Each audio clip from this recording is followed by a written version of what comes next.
Douglas Allen Bickford is the 23rd of June 2022 at 9 a.m. here in Klamath Falls, Oregon. Broadcasting live out of my hometown, out of my 105-year-old house here. From my hometown, which is Klamath Falls, Oregon. I am teaching you how to be positive.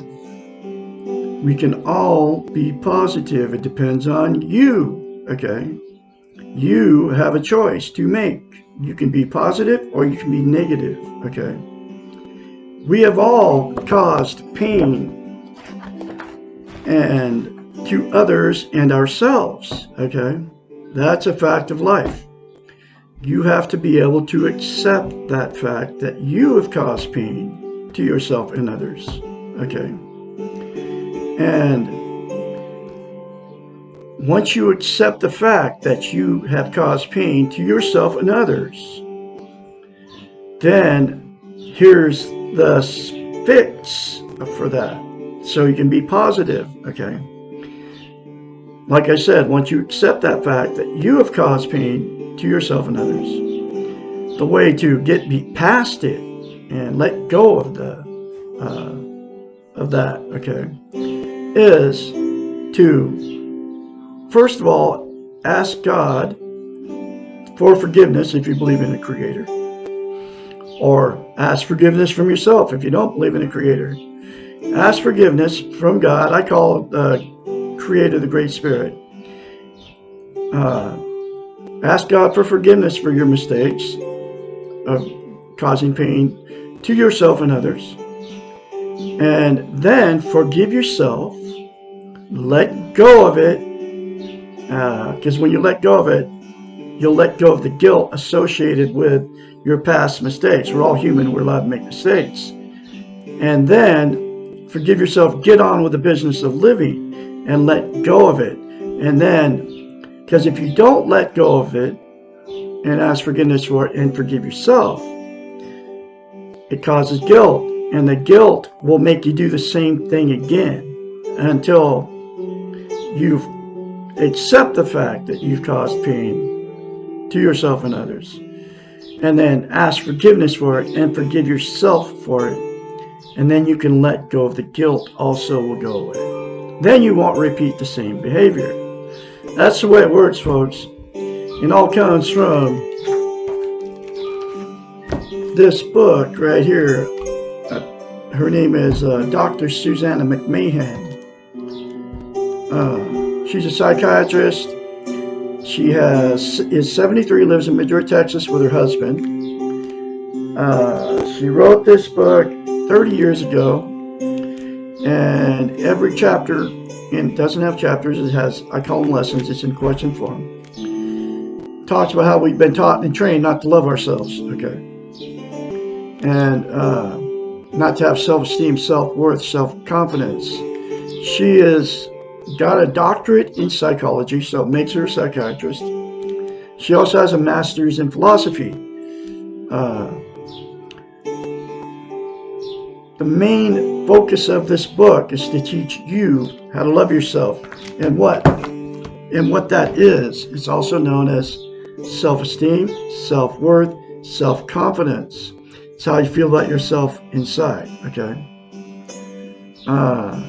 Think of this, what self-esteem is. Most people don't even know what the two words even mean. We've all been in romantic relationships, and when you first meet these people, you have that good feeling. They can do no wrong, you can do no wrong. They walk on water, you're bragging to all your friends and everybody about how great these people are. Both people are doing the same thing, right?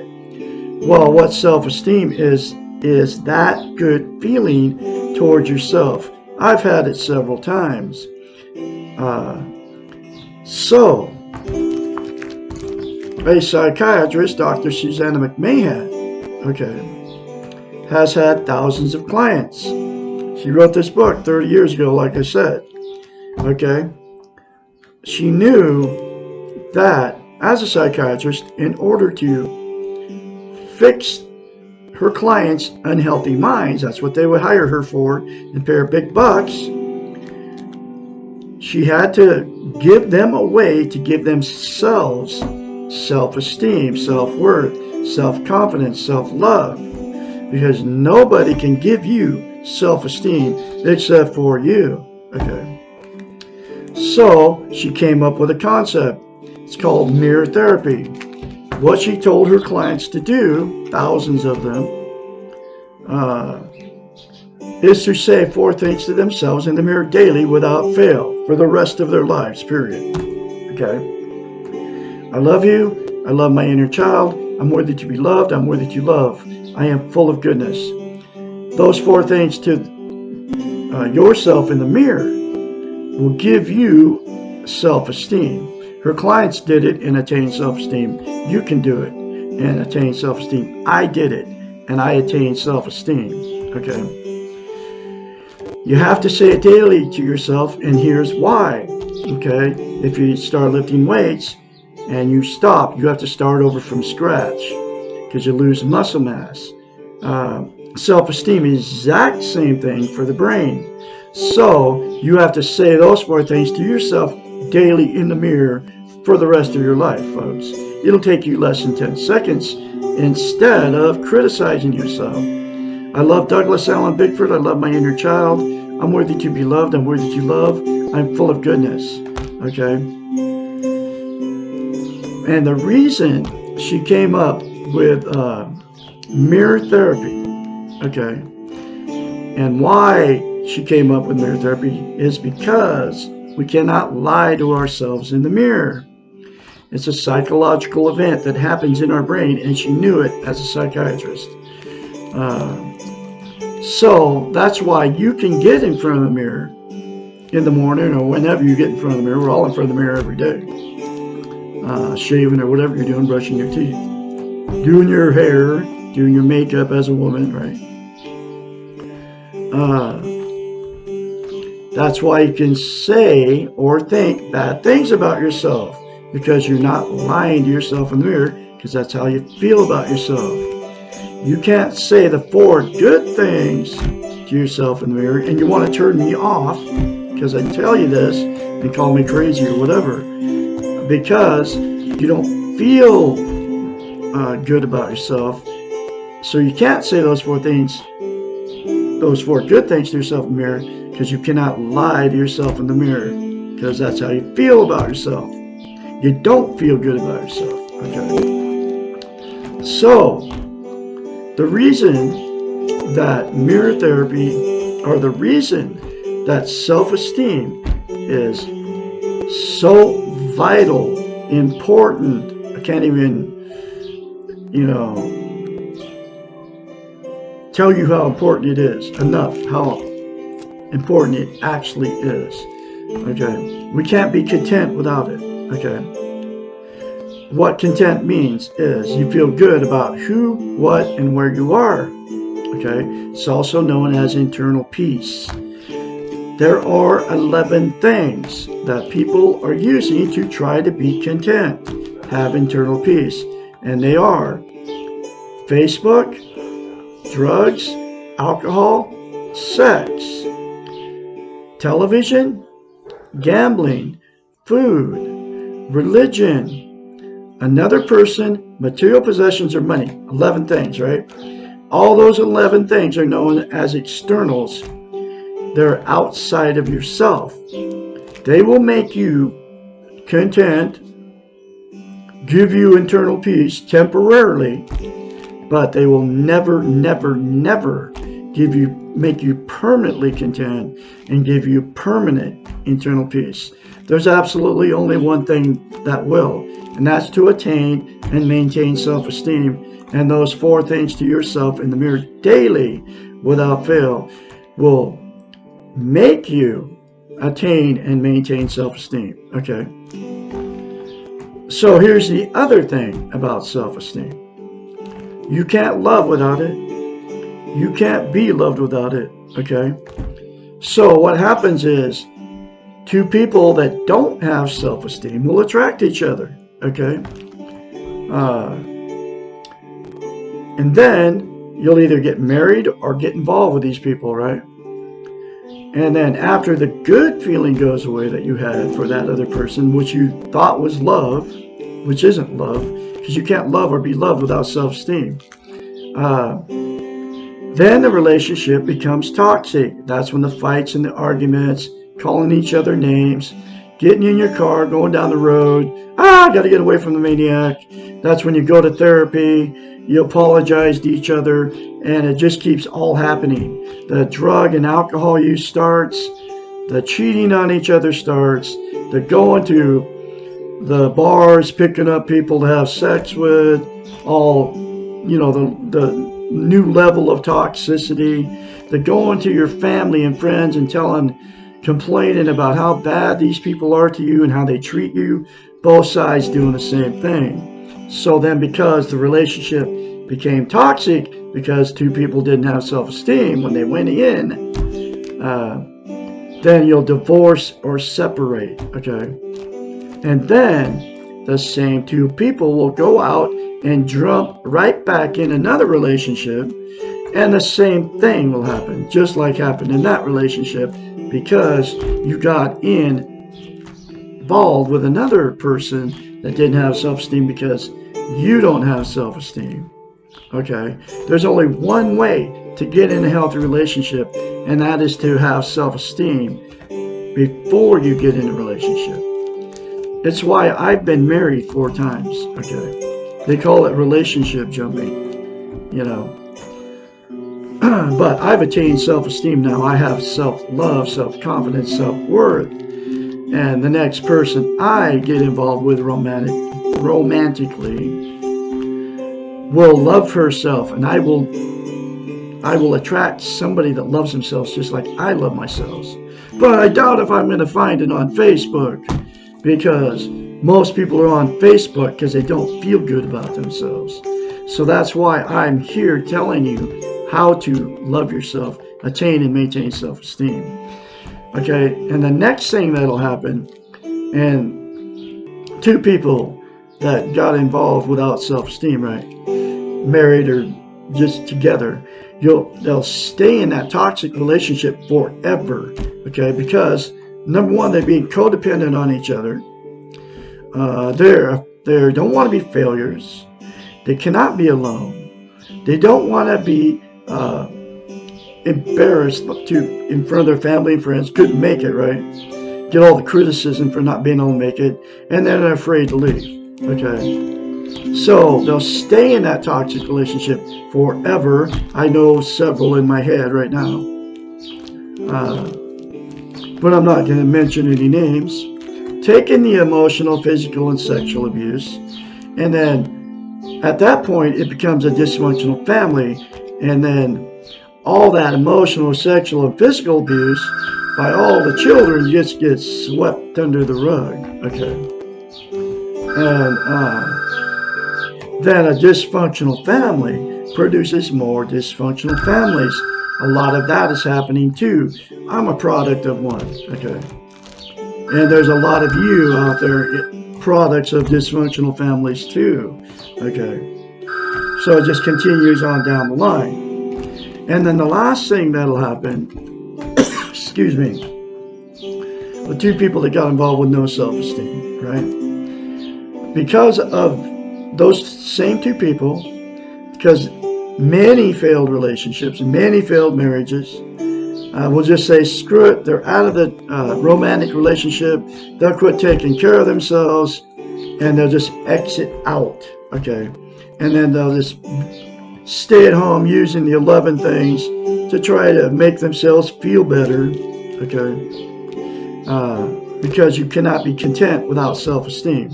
So, my style of teaching, okay, I always have a cure for all of these situations, okay? And all those scenarios can be fixed. The person in a toxic relationship, the person all alone, the person that's relationship jumping, like okay? If all parties involved said 4 things to themselves in the mirror daily for the rest of their lives, and then get the book, The Portable Therapist, and do the many more concepts in this book, either together in a toxic relationship or the person all alone, okay, then everybody will win, okay. But so if you're in a toxic relationship and that other person doesn't want to do the simple concepts in this book to get, attain and maintain self-esteem, then it'll give you the strength, if you want to change, to get away from the people that are abusing you. Okay? It's that simple, folks. So I'm going through this book from Dr. Susanna McMahon, a psychiatrist, one lesson at a time. And here's that next lesson.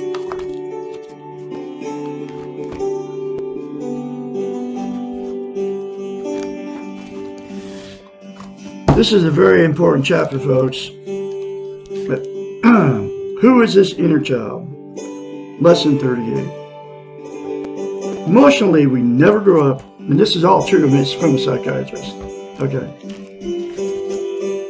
Our feelings do not mature. Anger or sadness in a 2-year-old are the same emotions in an adult. The way in which we express our feelings can be immature or mature manifestations of the emotions, but the feelings themselves are timeless. One way to think of the inner child is as the unappointed guardian of our emotional warehouse. He or she rules over our emotions and our needs until the needs are met and the emotions are acknowledged. Only when the inner child is parented, taken care of, in parentheses, will he or she allow the adult side of ourselves to guard the warehouse. What is stored in this warehouse, which is the domain of the inner child? All the pain, all the rejections, the loneliness, the abandonment, the fears, the insecurities of our lives. Every time we have been hurt, every rejection, every painful message that we have ever received is stored away in the inner child. How do we know that our inner child is there? Every time we overreact to a stimulus, the inner child is acting out. Whenever we feel out of control and helpless, our inner child has taken over. Whenever our needs are controlling our behaviors, the inner child is demanding to be taken care of. Each time that we feel helpless or hopeless or completely overwhelmed, and the feelings do not match the reality of the situation, our inner child is yelling for attention. Does everyone have an inner child? Yes! Exclamation point.